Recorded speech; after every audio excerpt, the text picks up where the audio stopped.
Great to see you again and welcome back, everyone. I'm Vladislav Novikov, and today I'm joined by Yuri Rashkin, host of YouTube channel Rashkin Rappers and a local elected official in the state of Wisconsin. Yuri, really glad to have you with us again. Thank you for having me, and I'd like to greet all of our viewers and listeners and remind them to hit like and subscribe to War and Politics 24 and also to Rashkin Report in English. And if you speak Russian, then check out Rashkin Report as well. Yeah, so let's start. Today, the White House said that Trump didn't urge strike on Moscow or St. Petersburg in his call with Zelensky, despite what the Financial Times reported.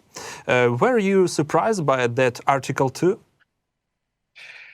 To some extent, yes. To some extent, no. Having conducted many conversations with Yuri Filshchinsky, who is one of the most well-known historians of KGB in the world, and a regular, sparring guest partner of mine, a friend of mine, is the importance of striking Moscow.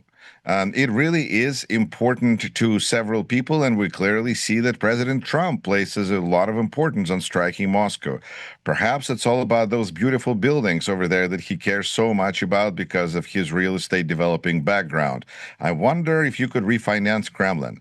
But on the other hand, I think that there's also kind of a practicality to Donald Trump that we sometimes do not have enough appreciation for. I remember an interview with Stormy Daniels, who was a porno star, that made it known that Donald Trump's body parts is shaped like a mushroom. Thanks to her, we know this now.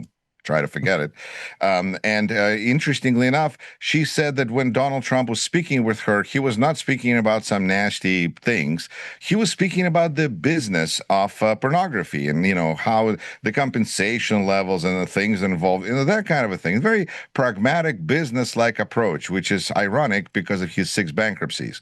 But nonetheless, he's interested in practicalities and to a surprising extent, I guess, is what I'm saying. So in this instance, it's interesting that he asked a question that I think Putin would not like him to, well, maybe Putin would like him to know, like, hey, Donald, next time you talk to Vladimir Zelensky, those crazy people in Ukraine, ask him if he thinks he can strike Moscow, just to see if he might, because maybe we don't know something about Ukrainian capabilities, which of course is true because Operation Spiderweb showed that a drone can fly out of any a truck, basically, and cause substantial damage. So it's fair to ask in any way he can find out if Ukraine has some new tools and new tricks up its sleeve. But it's also interesting that even with these conversations, we see that Ukraine actually seems to have a lot of cards up its sleeve because United States is continuing to support Ukraine. And all of this, to me, is first of all Ukrainian victory because Donald Trump, in spite of everything he said, in spite of how he promised to his base that he's not going to be getting us involved in another, war, he's here to get us out of wars. When faced with reality, Donald Trump appears to understand the situation a little better. He just seems to ignore and dismiss efforts by anybody else but him. But when he himself runs into a problem, then immediately the problem gets legitimized. And he understands that Putin's, curiosity has got to be killing him. What would it take to take out Putin? After all, I think knowing vulnerabilities and lowering where you can put leverage on Putin is an important thing for American intelligence to know as well. So there's all sorts of reasons why this would be a good question to ask. Some of those could be reasons suspicious. Some of those reasons could be legitimate. I think if you're concerned about Epstein files, then that's, another conspiracy in the making there. But if you're looking at this from Ukraine's point of view, then I think it looks very encouraging. You want to hear those kinds of questions if you're Ukraine. Yes, that's a great question. And can we do it tomorrow? Yes, you bet. Can we do it for a little bit more explosions? Well, it's up to you. It depends on the American capabilities. Of course, we know that the president has kind of a foggy understanding due, again, to his real estate background of what is a Patriot system, what is involved when he says that he is willing to send 17 Patriot. Is he talking about launchers, systems? I don't even know all of this. I just know that reading articles that people are trying to figure out what is going on. People are trying to again figure out what could he have possibly meant. So he could have meant several different things, but in this instance, he's showing the right inclination. He's leaning in the right direction. What would it take? Is Ukraine capable of doing it? And I think it's important to acknowledge and to thank apparently the latest Ukrainian asset, which is Agent Melania TrumpUkraine, because it turns out that it is her, First Lady Melania, that first told Donald that in spite of the good conversation with Vladimir Putin that he thinks he had, turns out that Russia continues to attack the Ukrainian cities. And it was interesting that Trump mentioned it because it was kind of almost like throwing his wife under the bus. It wasn't my idea. I wasn't the one who discovered that Putin was violating, going against what we agreed on the phone. It was my wife. She says, he's still doing it. Did you know? Well, what could I do at that point? I just wonder at what point Melania is going to get with her, big mouth, is going to get herself deported or, lose citizenship, because she came here as a genius and she's a valuable asset of reality, but that might not be something that is welcomed in this White House. So, again, I think that there's questions, there's information, and then there's reality. Yeah, the Times reports that Melania Trump has become an unexpected ally of Zelensky inside the White House. So is Melania now Zelensky's best friend in Washington? I think that's an interesting question in the sense that maybe she could be made like an ambassador or given her some kind of official title. I mean, Ukraine is looking for a new ambassador right now in D.C., so maybe First Lady Melania would agree to kind of moonlight. I mean, she doesn't seem to be too busy. No one sees her much, except in this story where all of a sudden she made an appearance. Frankly, I think there's been questions and articles about exactly where is Melania Trump. Maybe she's in Kyiv. I don't know, but doubtful. So I think that reality is something that continuously invades Donald Trump's world. Either it is through his wife saying, well, that's nice that you had a good conversation with Vova, but did you know he's now behind your back? It's interesting. Maybe she could also mention to him that her naked pictures were shown on Russian TV after Trump was elected, because it doesn't seem like he's known. Or maybe this would be a point of pride for him, because he'd be like, see, now so many people know what a beautiful wife I have. So it's, kind of uncontrollable consequences of speaking to Donald Trump. But the situation that he has now walked into by becoming the chief keeper of all the Epstein secrets and the chief protector of the Epstein conspiracy, I think that's a dose of reality that his followers might not be able to handle. I think Melania pointing out things that are very obvious, is an episode of to what extent Trump loves Putin, to what extent Trump is willing to ignore that Putin says, but apparently there's somebody who can pierce that. But that's one person. But when we look at the whole MAGA movement that is now so upset at Trump and thinks that he is part of the problem, how did they ignore this for years? How did they not know that their, precious leader has been spent 15 years being best friends with this person that they think they need to find the list of clients? I wonder who's going to be on there. Perhaps something to do with his best friend. And although there is no reason to, there's no evidence to connect Trump to Epstein at this point in any sort of criminal way, his base is really, bloodthirsty. And I think that's maybe one of the differences between Melania and and the Trump's base, because she is just seeing what she's seeing, and she's letting Trump know. She probably wanted to perhaps, poke him a little bit, like, hey, you think you got this so good with Vladimir? Well, behind your back. But at the same time, his base, when they see that they're being betrayed, they respond in a very different way, because they seem to be kind of a more bloodthirsty bunch. And so they need to eat somebody. And if Trump is not going to let them eat Democrats, because it turns out that the list is hidden and now Trump is hiding the list, well, then I think his crowd will be just as happy to eat him alive as well. I just hope there is no photo of Zelensky sitting on Melania's nightstand. That would really be a problem. But yes, or Zelensky sitting, or a picture of Zelensky sitting on Melania's lap. Either way, that would not be good. No. But artificial intelligence can create amazing things, to the point that now, if we found out some horrible thing about the president, that that he is known for, supposedly Kremlin has all, his base wouldn't even believe this. This is why all of this conversation about, Putin has something on Donald that has to do with video, it's not enough. I think that artificial intelligence these days can create a picture of anything we can prompt it to ask, and if not one artificial intelligence engine, then another. But the pressure that Putin is right now putting on Trump is truly remarkable. So I think that Melania Trump is providing a bright spot for us in an overall just flaming trash bin that is this administration.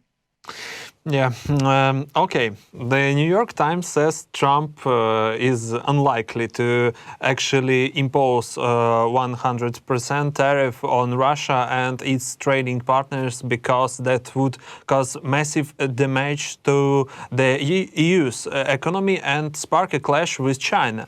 So was this speech yesterday just a completely bluff? It would seem to have been mostly bluff if you listen to Russian media, which is saying, according to, I think, USA Today, that they're not threatened by this theatrical ultimatum. So they are not threatened. I mean, they know Trump. And I think that one of the most interesting things to me about this Trump phenomenon is to what extent people who wish for him to be the solution to their problems are willing to close their eyes and willing to ignore things that are very obvious. And when I see Russian propaganda saying things that are obvious, and people in America who are, or anywhere, who are closing their eyes and going, well, 50 days, and then he's really going to get it. I kind of go with Russian propaganda at that point, because it seems like they have their head on more straight.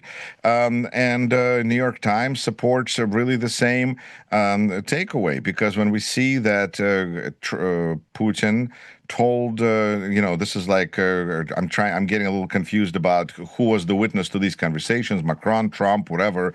But on July 3rd, Putin said that he needed 60 days.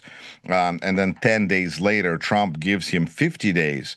It doesn't take a rocket scientist to figure out that there's a kind of a working together, whether they intend to work together, whether this is just information that's available from public sources, but 2 and 2 is going to be 4.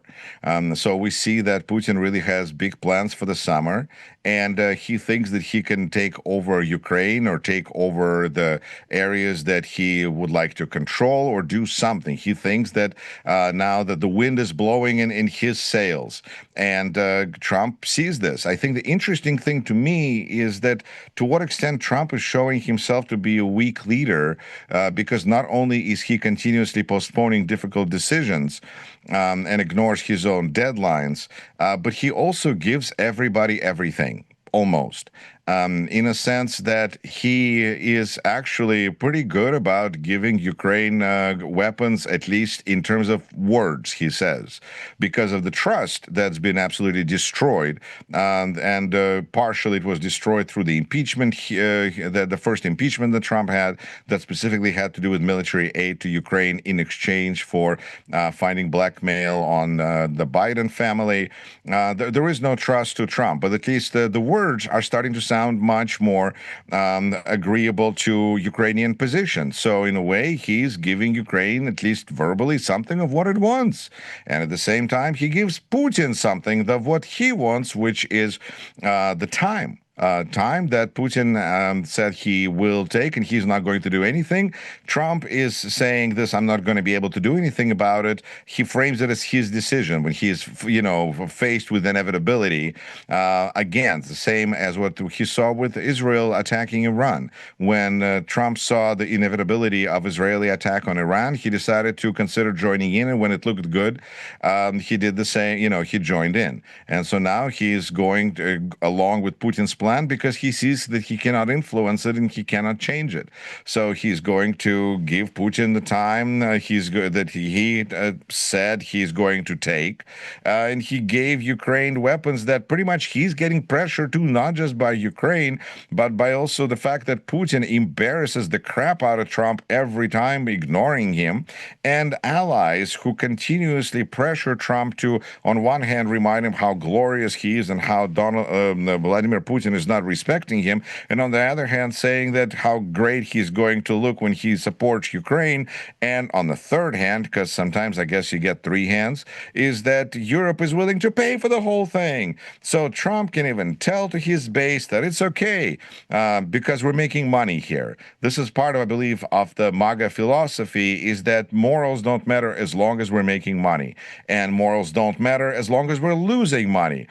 So if our prices are going up, then we need to get rid of this leader, regardless of whether it had to do with pandemic, whether it had to do with Russian invasion of Ukraine. It's all about the numbers. And so since Trump determines what MAGA is, that's what it is.